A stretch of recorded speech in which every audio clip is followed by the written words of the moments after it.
नमस्कार, daily line के news file bulletin में आपका स्वागत है। मैं हूं किरण। इस बुलेटिन में हम आपको बताएंगे कि G7 शिखर सम्मेलन में पीएम मोदी आज किन राजनेताओं के साथ बैठक करेंगे और बताएंगे कि कुवैत में मारे गए 45 भारतीयों के शवों को भारत लाया जा रहा है। इसके साथ ही बताएंगे कि आरएसएस के मोहन भागवत के बाद अब इंद्रेश कुमार ने बीजेपी को लेकर क्या कहा है। लेकिन उससे पहले नजर डालते हैं आज की हेडलाइंस पर। आज G7 शिखर सम्मेलन में शामिल होंगे पीएम मोदी। देर रात पहुंचे इटली, जॉर्जिया मेलोनी के साथ द्विपक्षीय बैठक भी करेंगे पीएम मोदी। कुवैत से 45 भारतीयों के शवों को भारत लाया जा रहा। स्पेशल एयरक्राफ्ट में डेड बॉडी को लेकर आ रहे विदेश राज्य मंत्री कीर्तिवर्धन सिंह। पहले केरल फिर दिल्ली पहुंचेगा विमान। उत्तरी सिक्किम में पिछले 3 दिन से हो रही भारी बारिश, बुरी तरह तबाह हुए कई इलाके। भूस्खलन और बाढ़ से 6 लोगों की मौत। आरएसएस के मोहन भागवत के बाद अब इंद्रेश कुमार का बड़ा बयान। राम सबके साथ न्याय करते हैं, जो अहंकार में चूर थे, भगवान ने उन्हें नहीं दिया पूरा हक। विभव कुमार की जमानत याचिका पर सुनवाई आज। दिल्ली की हाई कोर्ट में दाखिल की थी अपील। 18 मई से पुलिस की कस्टडी में है केजरीवाल के पीए। चर्चा करते हैं खबरों की विस्तार से। रुख करेंगे पहली खबर की ओर। इटली में G7 का 50वां शिखर सम्मेलन 13 जून से शुरू हो चुका है। प्रधानमंत्री नरेंद्र मोदी देर रात इटली के अपुलिया के हवाई अड्डे पर पहुंचे, जहां इटली में मौजूद भारत के राजदूत और कई अधिकारियों ने पीएम मोदी का स्वागत किया। वे आज समिट में शामिल होंगे। वहीं G7 समिट में हिस्सा लेने के बाद पीएम मोदी इटली की प्रधानमंत्री जॉर्जिया मेलोनी के साथ द्विपक्षीय बैठक करेंगे। आपको बता दें कि भारत में लगातार तीसरी बार प्रधानमंत्री का पदभार संभालने के बाद पीएम मोदी की ये पहली विदेश यात्रा है। रुक करेंगे अगली खबर की ओर। कुवैत के मंगाफ में बुधवार को एक इमारत में लगी भीषण आग से 45 भारतीयों की मौत हो गई। वहीं उनके शवों को भारतीय वायुसेना के स्पेशल एयरक्राफ्ट से भारत लाया जा रहा है। ये विमान केरल के कोच्चि एयरपोर्ट पर लैंड करेगा। मृतकों में सबसे ज्यादा 23 लोग केरल के बताए जा रहे हैं, जिनके शवों को यहां उनके परिजनों को सौंपने के बाद एयरक्राफ्ट दिल्ली जाएगा। आपको बता दें कि कुवैत में मरने वाले अन्य 22 लोगों में तमिलनाडु के 7, आंध्र प्रदेश और उत्तर प्रदेश के 3 और बिहार, उड़ीसा, कर्नाटक, महाराष्ट्र, झारखंड, हरियाणा, पंजाब और पश्चिम बंगाल के 1-1 लोग हैं। एक मृतक किस राज्य का है, ये सामने नहीं आया है। वहीं हादसे की जानकारी मिलते ही भारत के विदेश राज्य मंत्री कीर्तिवर्धन सिंह कुवैत गए। उन्होंने 5 अस्पतालों में पहुंचकर घायल भारतीयों के इलाज की जांच पड़ताल की। वहीं लोगों से पूछताछ भी की। उन्होंने घायलों से मुलाकात करते हुए उनका हालचाल जाना। वहीं कीर्तिवर्धन सिंह आज शवों को लेकर एयरक्राफ्ट से वापस लौट रहे हैं। दूसरी तरफ उत्तर प्रदेश के जिन 3 लोगों की कुवैत में मौत हुई है, उसमें गोरखपुर के 2 और बनारस का 1 व्यक्ति शामिल बताया जा रहा है। बढ़ेंगे अगली खबर की ओर। देश के उत्तरी राज्यों में जहां भीषण गर्मी और लू का दौर लगातार जारी है, वहीं दूसरी तरफ नॉर्थ ईस्ट के राज्यों में भारी बारिश देखने को मिल रही है। इस बीच उत्तरी सिक्किम में पिछले 3 दिनों से भारी बारिश हो रही है, जिसके चलते कई इलाके बुरी तरह तबाह हो गए हैं।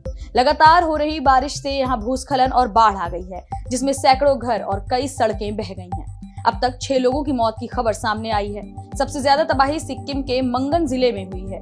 इसके अलावा दजोंगू, चुंगथांग, लाचेन और लाचुंग से संपर्क टूटने की खबर सामने आई है। इन इलाकों में अब ना फोन कनेक्टिविटी है, ना ही रोड बची है। जानकारी के मुताबिक सिक्किम के पर्यटन स्थल लाचुंग और चुंगथांग में करीब 2000 पर्यटक फंसे हैं। दूसरी तरफ मौसम विभाग ने आज 14 जून को 14 जिलों में हीट वेव का रेड अलर्ट जारी किया है, जिनमें उत्तर प्रदेश, पश्चिम बंगाल, बिहार और झारखंड के कई हिस्सों में, उत्तराखंड, हिमाचल प्रदेश, जम्मू डिवीजन के कुछ हिस्सों और पंजाब, राजस्थान, मध्य प्रदेश, छत्तीसगढ़ और उड़ीसा के अलग अलग हिस्से शामिल हैं। बढ़ेंगे अगली खबर की ओर। कर्नाटक के पूर्व सीएम और भाजपा नेता बीएस येदियुरप्पा की मुश्किलें बढ़ गई हैं। फास्ट ट्रैक कोर्ट ने उनके खिलाफ पॉक्सो केस में अरेस्ट वारंट जारी किया है। उन पर नाबालिग से यौन शोषण करने का आरोप लगा है। वहीं वारंट जारी होने के बाद उन्होंने कर्नाटक हाईकोर्ट में अग्रिम जमानत याचिका और केस रद्द करने की मांग की याचिकाएं लगाई हैं। इन याचिकाओं पर आज सुनवाई होनी है। जानकारी के मुताबिक कोर्ट आज फैसला सुनाएगा कि येदियुरप्पा की गिरफ्तारी होगी या फिर नहीं। आपको बता दें कि घटना 2 फरवरी 2024 की है। एक महिला 17 साल की बेटी के साथ येदियुरप्पा के डॉलर्स कॉलोनी में मौजूद घर पर रेप केस में मदद मांगने गई थी, जिसके बाद महिला का आरोप है कि वहां उनकी लड़की से छेड़छाड़ हुई।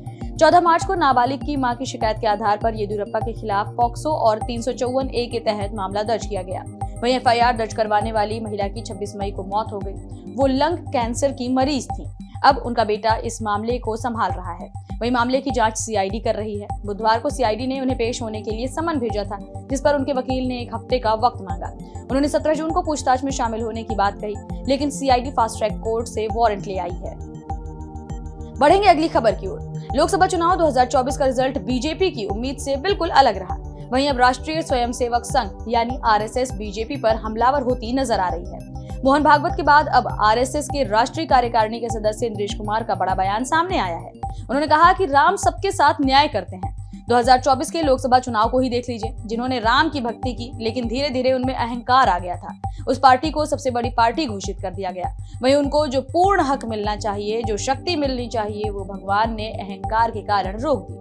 उन्होंने आगे कहा कि जिन्होंने राम का विरोध किया, उन्हें बिल्कुल भी शक्ति नहीं मिली। भगवान ने उनमें से किसी को कोई शक्ति नहीं दी। उन्होंने इंडिया ब्लॉक को लेकर कहा कि सब मिलकर भी नंबर 1 नहीं बने, नंबर 2 पर ही खड़े रह गए। रुक करेंगे अगली खबर का। उत्तर प्रदेश के 13 नवनिर्वाचित एमएलसी आज शपथ लेंगे। आज शाम सचिवालय के मुख्य भवन के तिलक हॉल में शपथ ग्रहण समारोह का आयोजन होगा। सभी 13 नवनिर्वाचित एमएलसी को विधान परिषद के सभापति कुंवर मानवेंद्र प्रताप सिंह शपथ दिलाएंगे। इस समारोह में मुख्यमंत्री योगी आदित्यनाथ भी शामिल होंगे। आपको बता दें कि विधान परिषद की 13 सीटें मई में खाली हुई थीं। इन सीटों पर एनडीए के 10 प्रत्याशियों ने नामांकन पर्चा भरा था, जिनमें से 7 प्रत्याशी बीजेपी के थे। वहीं सपा ने 3 सीटों पर अपने उम्मीदवार उतारे थे। सभी उम्मीदवार निर्विरोध जीते। मतदान 21 मार्च को हुआ था। वहीं विधान परिषद चुनाव में निर्विरोध जीते प्रत्याशियों में सबसे ज्यादा बीजेपी से हैं। इसके बाद सपा, आरएलडी, सुभाषपा और अपना दल एस के प्रत्याशी हैं। रुक करेंगे अगली खबर का। दिल्ली के मुख्यमंत्री अरविंद केजरीवाल के पीए विभव कुमार की जमानत याचिका पर हाई कोर्ट में आज यानी 14 जून को सुनवाई है। इससे पहले 8 जून को 30 हजारी कोर्ट ने विभव कुमार की ये जमानत याचिका खारिज कर दी थी। कोर्ट ने कहा था कि अगर आरोपी को रिहा किया जाता है तो वो गवाहों को डराने धमकाने की कोशिश कर सकता है। इसके बाद विभव ने हाई कोर्ट का रुख किया। आपको बता दें कि विभव कुमार पर 13 मई को मुख्यमंत्री आवास पर आपकी राज्यसभा सांसद स्वाति मालीवाल के साथ मारपीट करने का आरोप लगा है, जिसके बाद उन्हें 18 मई को गिरफ्तार किया गया। कोर्ट ने उन्हें 14 जून तक जुडिशियल कस्टडी में भेज दिया था। फिलहाल इस बुलेटिन में इतना ही। देश दुनिया से जुड़ी तमाम खबरों से अपडेटेड रहने के लिए बने रहिए डेली लाइन के साथ। वीडियो को लाइक करें, शेयर करें और चैनल को सब्सक्राइब करना बिल्कुल ना भूलें।